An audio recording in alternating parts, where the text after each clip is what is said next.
Another Kiku video. Um, what? I already said that Kiku is like my favorite of the Scabbards. Um, and after Hiyori, followed by Yamato, she's probably my favorite Wano character. You gotta see where I land on some of that stuff. Not that I don't love the other Scabbards and such. It's just, and Momonosuke and such. It's just like those are some of my favorite ones. So this section, this video will be going over the time that from when they've jumped into the future all the way up until just before the Battle of Onigashima. So, what ends up happening is, of course, at the end of the last video, Toki used her time powers to send the group of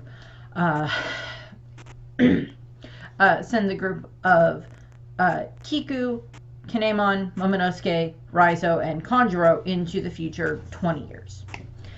And picking up where that left off, for them, is just like a second later. For the country of Wano, is 20 years later. They arrive in the future, and they basically fall out of the sky at the castle, or the now burned ruins of the castle. And, you know, they land there, they find the graves that have their names on them, which would be a very trippy experience, in my opinion. And then they are very quickly approached by Jibumon, who is he's one of the, you know, the allies of the Kozuki family that has kind of like him and his band of, you know, sworn brothers or whatever. They've, you know, continuously come back to the castle every year or so and kept an eye to see if someone has shown up. And this time they were right. And they show up there, and that's where Kiku and the others are all, you know, have just arrived, you know, within the last probably couple hours or something like that. They explain to them kind of what's been going on, that it's been 20 years, that they've been waiting. They explain about Toki's prophecy, and so they get like a really quick lowdown on what's been going on. And they say, okay, so if you run into any of citizens of Wano who have like the crescent-shaped moon on their ankle, then they are secret supporters of the Kozuki clan. Which is just like, okay, well, that's useful for us. From there, what ends up happening is Kinemon, Kanjuro, Momonosuke, and Raizo all decide to travel to Zou, so that way they can try to find their allies there. Because they don't know that Inarashi and Nekomamushi are even alive, let alone if they actually made it back to Zou. They're just kind of going off of the hunch that, like, well, we've been told for a long time by them that, like, the Minks are allies of the Kozuki family, so even if maybe they're not around anymore, then maybe at least the Minks of Zou will be willing to help us. To a degree, they're correct. So that's where they head off to, which results in, you know, them getting split up and everything. And Kiku is actually the one who stays behind in Wano. And she's kind of in Wano for a month or a little bit longer than that by the time the Straw Hats fully arrive in Wano. But during this time frame, she's like, okay, well, I'm kind of the least assuming of all of the Scabbards, because, like, some of the other ones are, like, kind of a little more noticeable. And Kiku was able to pass as, you know, the pretty little girl who, well, she's like 9 foot something tall. So little is not exactly in her vocabulary. Pretty, yes. Strong, yes. Very good swordsman, yes. Little, not so much, which is kind of played off as a joke later on, which he tries to hide behind Zoro, which I'll get to. But what ends up happening is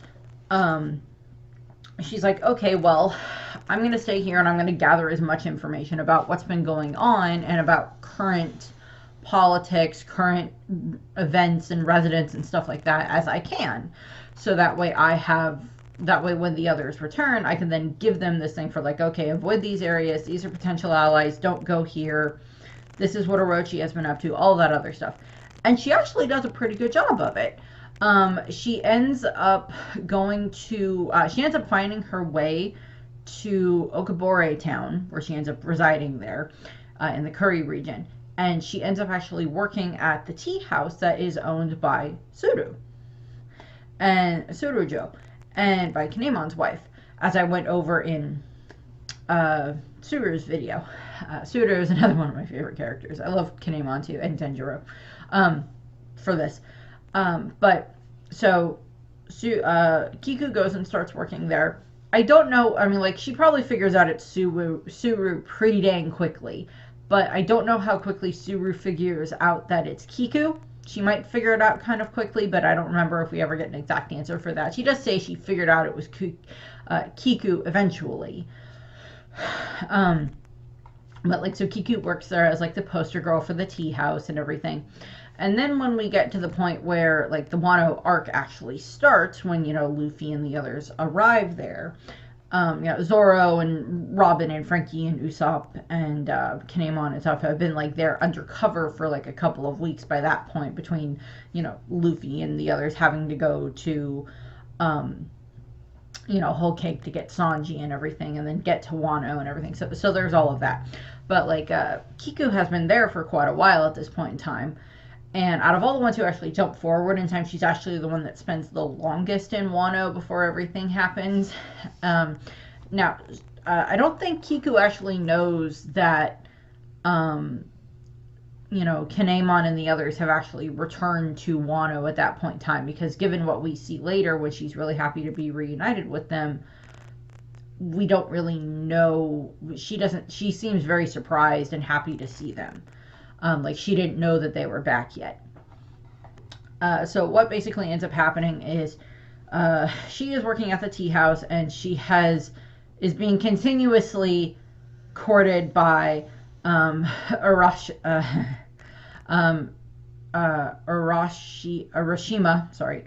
who is the sumo wrestler, the Yakuzuna sumo wrestler. From the Flower Capital. He keeps coming and keeps trying to, you know, convince her to become his wife and everything, and she just, you know, just tries her best to be as polite as possible with his advances. But that's, of course, when Suru shows up and has Tama and Luffy and Zoro with her while they're riding Komichio. And, you know, Kiku immediately jumps into action. She finds out that Tama has drank the tainted river water, so she's like, okay, and her and Suru get to work on trying to make the, you know, get the medicine ready so they can give it to Tama, which works just fine. You know, they get her all better and everything. And Zoro had gotten, like, cut during the battle against Hawkins, so while Suru and Luffy are taking care of Tama, you know, Kiku kind of takes care of Zoro, and she's, like, bandaging the wounds on his arm and everything. And she's, you know, just, you know, happily helping with that. Well, you know, that she's happy to see that Tom is okay. And, you know, so, you know, she's helping with that and everything. And she actually thanks them for interrupting Sumo Dude's proposal to make him go away, which is kind of nice.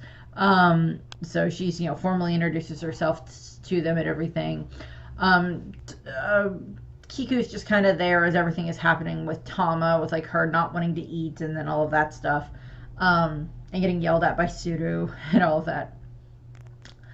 And, like, kind of what ends up happening is, you know, Tama ends up taking a nap, and after she's eaten, and Suru kind of tells Luffy and Zoro a little about what's going on.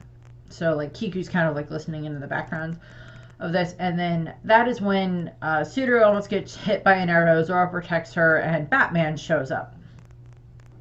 Not Bruce Wayne, as I went over, the actual Smile Batman. Not the Batman who laughs. That's a completely different thing. This is Smile Devil Fruit Batman that is part of Kaido's crew. That joke's going to get old eventually. I'm sure it will. I just haven't figured out when that's going to be yet. And Batman and Gazelle Man show up. They kidnap Tama, and Kiku goes with them. She grabs her katana and climbs on top of Komichio along with Luffy and Zoro as they are riding off to go and make their way to Bakura Town. So that way they can try to save Tama. While this is going on, Kiku actually takes out her little notebook that she has, that she's been writing down a lot of her notes and everything, observations about what's been going on. And she explains that There's about 30 gifters who live in that town. So there's about 30 people who work for Kaido that live and kind of run that town. So she's like, one of the things that Kiku has been doing, as I stated, is she's been gathering information as like the tea house girl. And that allows her to like listen in on conversations, and it's a little bit less conspicuous and stuff like that, kind of like like Robin kind of does something similar when she's becoming a geisha, training to be a geisha, so that way she can like listen in on conversations while she's performing and everything else like that. Kiku kind of does something very similar here, which I like. She's like, well, I'm pretty, and I consider myself a woman, and most people pass me as a woman, so I'm just gonna use this to my advantage and all of that stuff. And she does a great job of it. She gathers a lot of that type of information, numbers of like how many gifters are in certain areas around her, based around like either going there herself and observing things, or what other people have said, or the ones that have like come to like the tea house. And so she's like giving them that information and like warns them that it is that's inhabited by government officials, as well as the pirates that are the beast pirates and everything else like that. Luffy and Zoro really do not care. And she's like kind of bewildered by this. Actually, they care, they're excited, because it means they get to beat up people. They get to beat up bad guys. And she's just like, okay, well, fine. Puts her notebook away. And they get to the town, and she has to kind of stop Luffy from announcing his mission to rescue Tama, which is just kind of funny. And then they just, Luffy knocks out, the ones guarding the gate, and they just get through. And Kiku is just surprised by this. Now, Kiku has no idea who either Luffy or Zoro are. She got their names, and he's like going by like Luffy Toro, or he's going to go by Luffy Toro really soon. So that way he can be... so that way he can, be like a sumo wrestler and have like an identity going on right now. She doesn't quite figure out that they're pirates from outside of Wano until a little bit later. Well, she'll figure it out kind of quickly. But what ends up happening is they get to the town that has just, been one of the places that's been controlled by Orochi for the past 20 years. It's also the town that's connected to the Paradise Farms, where Odin has like all of the food that he kept growing, and it's like one of the only places on the island that grows clean food, and has clean, pure water, thanks to all the pollution from Orochi and Kaido.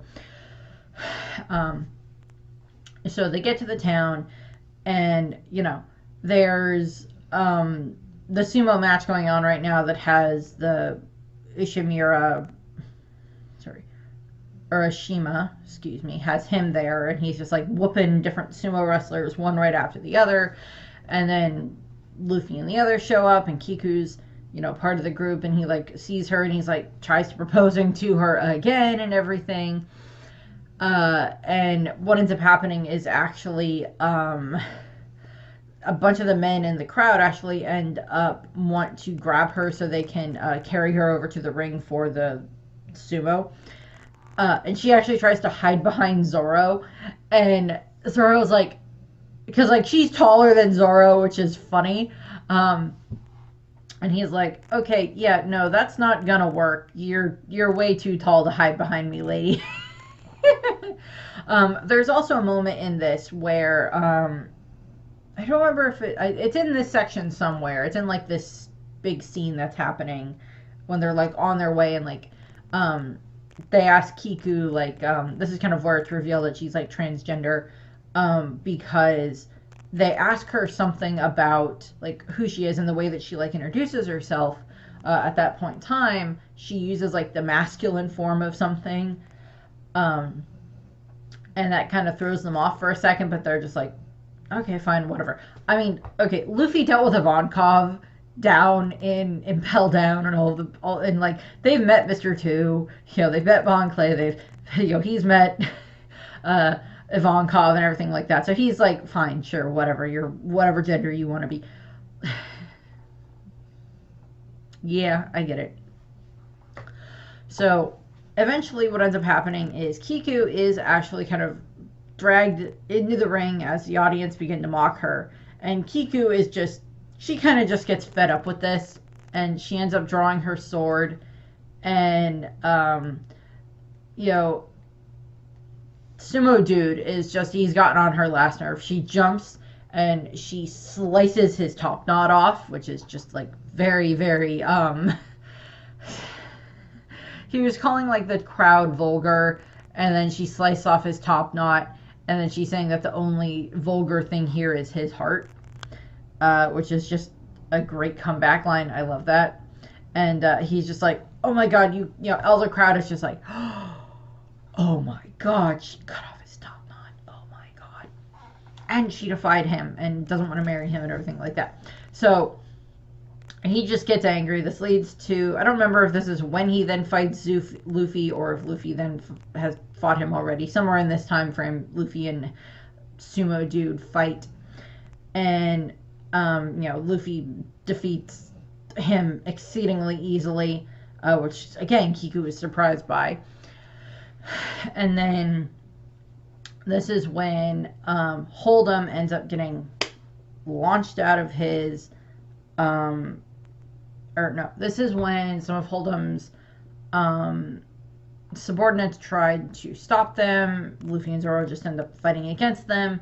And we have this kind of funny moment where there's like several things that are going on during this fight. One of the things that ends up happening is like Kiku then, like, after she's just, you know, sliced off the top knot of the Sumo Dude, she then tries to pretend like she's not able to fight. And neither Zoro nor Luffy are buying it. And they're just like, you just proved you can fight. You sliced off his top knot. You know how to use your katana. We're not protecting you. You're not a damsel in distress. We're not going to do that. We're not going to play that game. So we kind of have that funny moment there. And she's just like, fine. And then she starts fighting and everything. So there's a few other bits that end up happening here. She advises them not to show off so they don't draw more attention, which means having to deal with like Jack, because like she's like figured out like the hierarchy of like Kaido's crew and probably a lot of the named members to a degree, particularly, you know, like, you know, Kaido and the Calamities and the Tobiropo and everything. She's figured all that out. So what ends up happening is, you know, this is when they find out that, oh, Jack's not dead. It's like, I still put the fact of like, if you just had Jack die in Zou, as in like have it that, you know, he gets knocked off the boat and everything like that, the boat gets destroyed by Zunisha, and then like just have like Zunisha stomp the bottom of the ocean for a little while, for like a couple of steps and everything like that. So I was like, you're likely to land on Jack. It'll be fine. Then he'll really be a pancake. He'll be a flapjack. Or a flat jack. But that's not what happened. What ends up happening is, of course, they basically end up finding their way to where Tama is being held. And, you know, Hold'em is just like, screw this.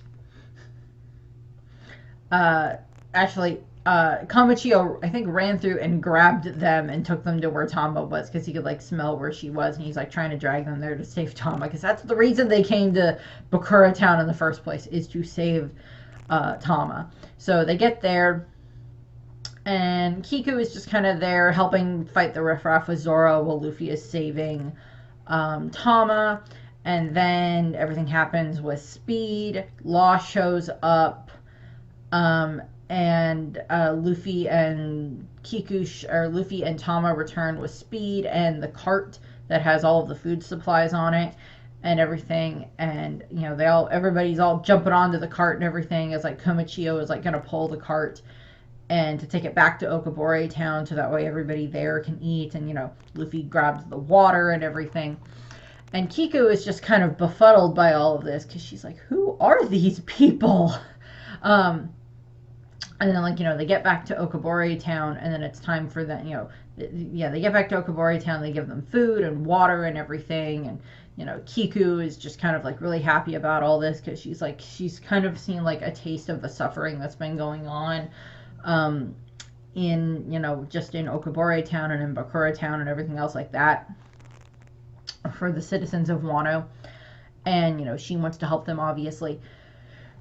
So they then end up making their way to Oden Castle, or Curry Castle, to the ruins of it.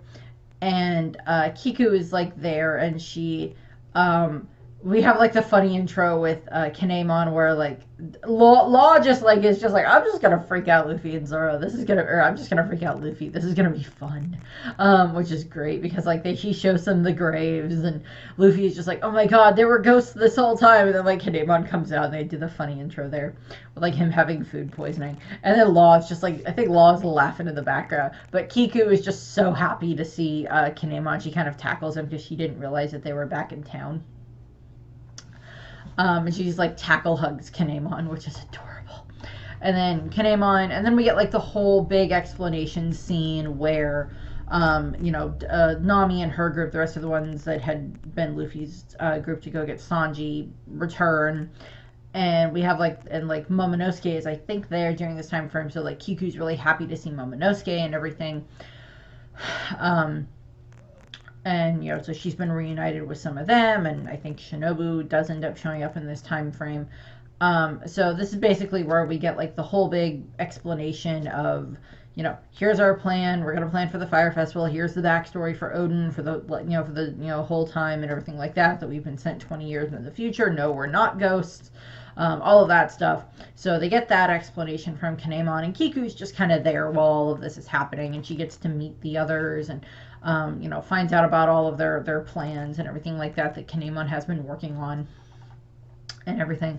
So Sanji actually asks, because Kiku actually ends up telling Kinemon that Sudaro is A, still alive, B, never remarried, and Sanji actually says something about like Kiku liking Kinemon, and both of them are just like, no, no, no, no, no, no, no, no, no, no, no. No. More like siblings, brother and sister, like big brother, little sister type relationship. There is like what they have, because like Kiku is basically like the little sister of all of the Scabbards. Not that she's not like fully a member of the Scabbards and very much proves herself throughout the course of everything that happens during the time that we know her. It's just she's kind of like the little sister of the group. And she is the youngest of all of them anyway. I think she was always the youngest of them, but now she is very much the youngest of them. So what ends up happening is, of course, they get everybody ready to head off to go do their own specific missions, and then Kaido shows up. And that's fun. Kaido shows up, Luffy runs off to go to try to fight him, Law runs after Luffy to try to stop him. And then eventually this leads to Kaido Boro-breathing the castle, which, thanks to Shinobu's abilities to, rot the ground, they are able to survive that. Kiku's there during all of this stuff. Actually, no, Kiku and Kinemon had gone to Okabore town to go to try to help Sudaro during this time frame. The others were still at the castle, and they get saved by Shinobu, which I'll go over more when I talk about Shinobu, when I get to her videos. So basically what ends up happening from there is, they end up, later on, Kiku just kind of stays with Kinemon and the others. I don't know if she ever goes back to the tea house or not. I'm assuming at some point in time she does, because we know that her and at least Sudaro meet up again. But what ends up happening is they end up, I think she witnesses Inarashi and Momonosuke trying to recruit Ashura Doji. Doesn't go very well. She's kind of been informed of, she's aware of the Mount Atama bandits with Shuten Maru as their leader. She's kind of aware of them, and she may have put together the fact that it was Ashura Doji all this time, and she just never really went and saw him to see if it really was him. So there's all of that there. Basically what ends up happening from there is, Luffy got defeated by Kaido. He gets thrown in Udon prison. The other Straw Hats head off into the Flower Capital to get to their undercover positions and everything else like that, and do some more spy work, reconnaissance, everything else like that, reunite with the other crew members that are there, all of that stuff. Zoro gets lost again. Zoro ends up getting lost again. And eventually what ends up happening is, you know, the next major thing that happens where Kiku is there is that it's been, you know, a few days later. Kiku has kind of been taking charge of like looking after Momonosuke and Tama, and has like Chopper there and such helping. And what ends up happening is, she's kind of been like watching Tama as she's like, training to become, a ninja and everything else like that, kind of just like observing that and everything, for the last couple of days. I'm keeping an eye on Momonosuke and all that stuff. And then they find the Big Mom washed up on the Curry Beach. And they're like, oh no, that's not good. Chopper is just like, oh no, this is not good. This is not going to end well. Technically, you're right, but for a short amount of time, it is actually going to work in your favor, Chopper. So, take what you can get. And what ends up happening is, she wakes up and she doesn't have her memory. She's amnesia'd and everything because Big Mom. And they take her to Okabore town where Suru and the others feed her a little bit of food, which she's grateful for. But they don't have a lot, so, we go through the whole thing of, like, Big Mom wants to help them. She's kind of in her, like, Olin mode at this point in time. And she wants to help the villagers because they don't have a lot of food, and they were very nice to her. They gave her some of the oshiruko, and, they helped put her hair up all pretty and everything. So what ends up happening is they then end up, or like, okay, I think it's actually, I don't remember if it's Chopper or if it's Kiku that comes up with the idea to use Big Mom to break Luffy out of Udon prison. I don't remember which one it was that came up with the idea, but, They convince her to accompany them to Udon prison, and she agrees and beats up a Wanazami, the giant crocodile thing, for them to ride on. Technically, she just could have turned it into a homie, but she doesn't have those memories right now, and Napoleon is shy and pretending to be asleep on top of her head, which is just funny. So, for a couple of chapters, we have them making their way to Udon prison as they're working their way through the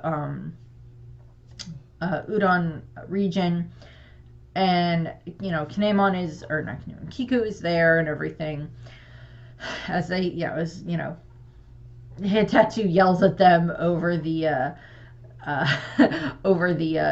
pond snail, which is just funny. And then Momonosuke is, he's doing his training, continuing to do his sword training and everything, and he keeps yelling Tsunache, which Kiku actually like reprimands him for, and it's just like, do not say that. That is inappropriate for someone of your status to say, because and I'll go over this more when I get to Tsunache, with a couple of other things. I'll probably talk about it when I talk about Ashura Doji, and then I'll definitely talk about it when I talk about Momonosuke, because he learns the word from Zoro when I get to that part with Momonosuke and everything. But so she reprimands him for that and everything, and then they end up getting to it's like on their way to the prison.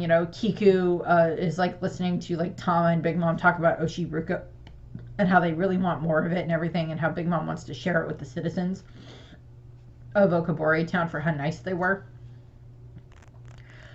There has to be like an alternate timeline out there where like they kept Big Mom happy and she didn't get hit on the head with a Brachiosaurus, which we'll get to in a moment, and maybe had a little bit more amnesia for a little bit while longer, but we'll see what happens. That would be a little fun alternate scenario thing to have happen there.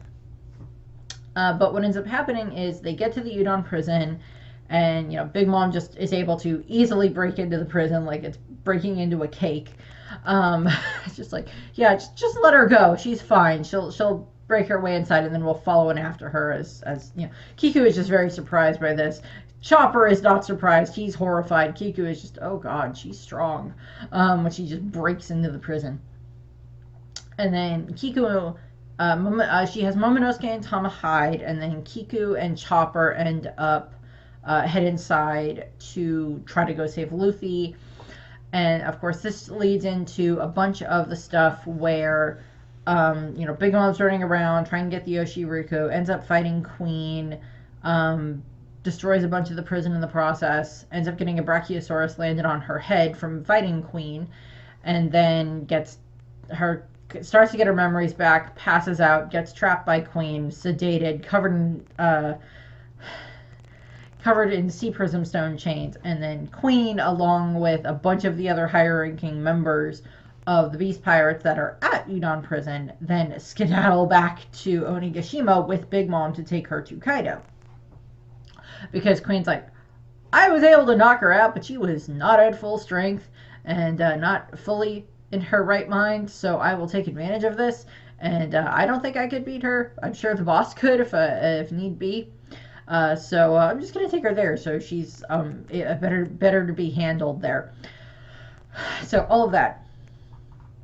Then we have it that, of course, Kiku was just kind of like observing during a lot of this time. But the main thing that happens is that while they are here, this is where they find Kawamatsu. Now, Raizo has been there trying to help Luffy escape, along with, Caribou is there and Hirogoro is there, and Raizo has already found Kawamatsu, so they get Kawamatsu gets freed, and they're all able to reunite, and we have like the really great shot of Kiku in the middle with her mask on as she's taking up the her epitaph of Kikunojo of the Lingering Snow again. They got Kawamatsu on one side, Raizo on the other side, Luffy, Chopper, and Hirogoro are all there. Great shot, one of my favorite shots in the manga and in the episodes from Wano. And then they fight against a bunch of the Beast Pirate riffraffs. Dobon shows up, it's Babanuki shows up and starts using the plague bullets to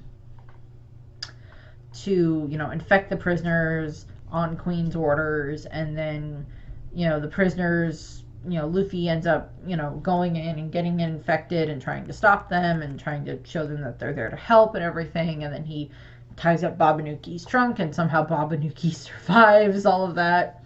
Chopper is able to heal everybody. Tama tames all of the Beast Pirates that are there by giving them the dongos, and now they're good.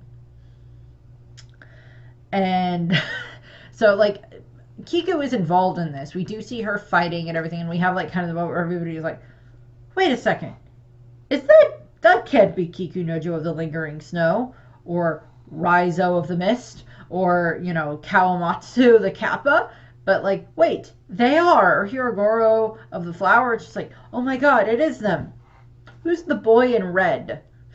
What about the Tanuki thing? What about that? It's just all of that. So Kiku's there during all that. She's very much involved in a lot of this. I think she kind of has to reprimand Luffy because of the fact that he got injured during this time frame, very badly injured because of the mummy virus and everything else like that. As Chopper's trying to fix him and all of that stuff, and Kiku is just so overly happy to see Kawamatsu again and Hirogoro. And all of that stuff. So she's just exceedingly happy to see all of them. And then, of course, they gather up all the rest of the people that are in the prison that are, supporters of the Kozuki clan, that are the other Yakuza leaders, all of that stuff. She's there while they're doing that stuff. And then, since they kind of took over the communications there, they can just have Babanuki lie to Queen and tell them that, oh yeah, we captured all of the prisoners. Everything's fine. Much to Queen's chagrin later on when he realized that that's a lie. What ends up happening is, of course, everybody gets divvied into their own positions. The different Yakuza leaders go to the different areas. Kawamatsu heads off to go to make his way to the Ringo region, where he runs into Hiyori. I'll get to Kawamatsu with all that stuff later. And gets the weapons and everything. So they're all set up in that regard. And then Kiku, along with the rest of the, Scabbards and the Straw Hats, end up going back to Amagasa Village, which has kind of become home base for them at the moment, simply because it's well, the Beast Pirates really don't have any reason to come here. And I mean, like, they stay there, but then they also kind of are in like Okabore town as well. And Ebisu town, they kind of stay in those areas as well, based around like where they need to go to. And I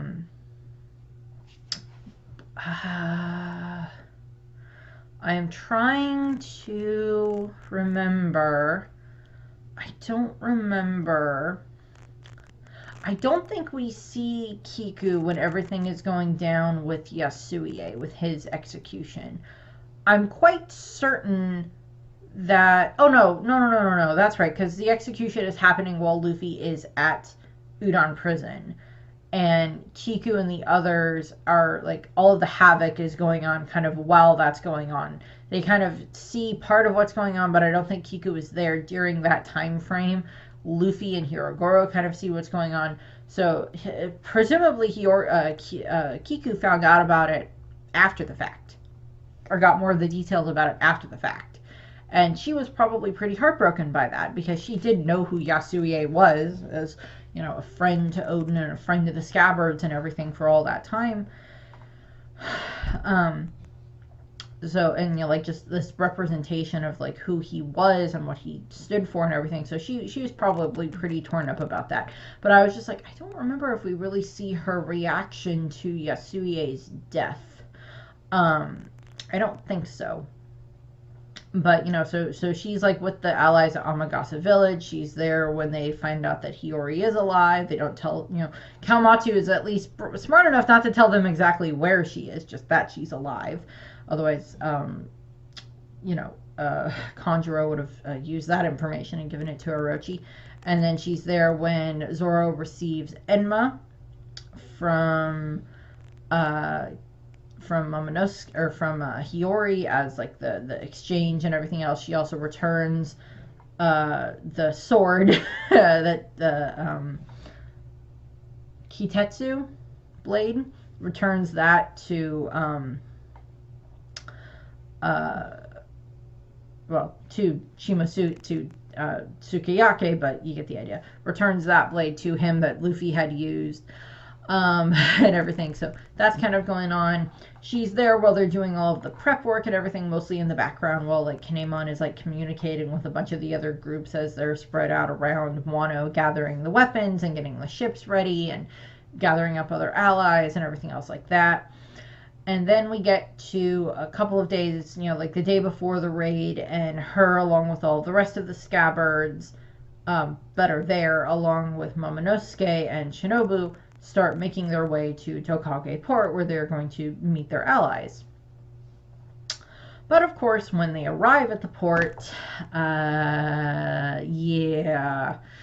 arrive at the port and it's storming, nobody's there, and they're like, oh no, all of our allies were captured by Orochi, they were waylaid, and we're the only ones, and oh my god, what are we gonna do? And they all get into the little boat, and they all start heading out, and they left Momonosuke on the beach with Shinobu, because that's the safer place for him to be. And they start heading off toward Onigashima. On the way there, what ends up happening is Kiku is finally the one that they have to find out who the spy is immediately, to kill him before they can continue, because clearly he's been passing along information. And of course, Kanjuro just up and reveals that he's the spy, and has been for the past almost 40 years, technically. And they're just like, oh my god. Kinemon cuts his head off. All of them are just like, oh my god. And you're like, it's this, you know, it is this ultimate thing of like betrayal, because they have looked at Kanjuro as one of their own, as a brother in arms, as a friend, as a confidant, all of that stuff, as an ally, as a, you know, colleague, all of this stuff. They've looked at him as so much of this stuff, and he just reveals right then and there that he's just this traitor. And that it's simply because, oh, Orochi gave me a role to play. It's just that. No hard feelings. I don't actually hate you guys. All of the fun we had was kind of real, but it was me having an act. It was me pretending. So, you know, whatever. And, you know, so they're all just like distraught by this, but, you know, they're also angry, and they're also like, okay, we have a job to do. And, you know, so a bunch of that stuff happens. They cut off the head, or Kinemon cuts off the head of the fake Conjuro, revealing that it is fake, and then that he's actually been a really good drawer the whole time. They then see that real Conjuro is on the beach attacking Shinobu, excuse me, attacking Shinobu and Momonosuke. Kawamatsu goes to try to help them. And then this is kind of when the Straw Hats, the Heart Pirates, and the Kid Pirates show up along with the Minks and all of the other samurais. And they reveal that, yeah, no, they've arrived in time to help against, you know, the enemy beast pirate ships that have also shown up at this time. And that's where we're going to end this for now. I will finish off the rest of the Kiku video the next time with the conclusion for like everything that happens during the Battle of Onigashima and then afterwards. So that's what I have. I thank you for watching. I hope you enjoyed the video, and I hope you have a nice rest of your day. Bye.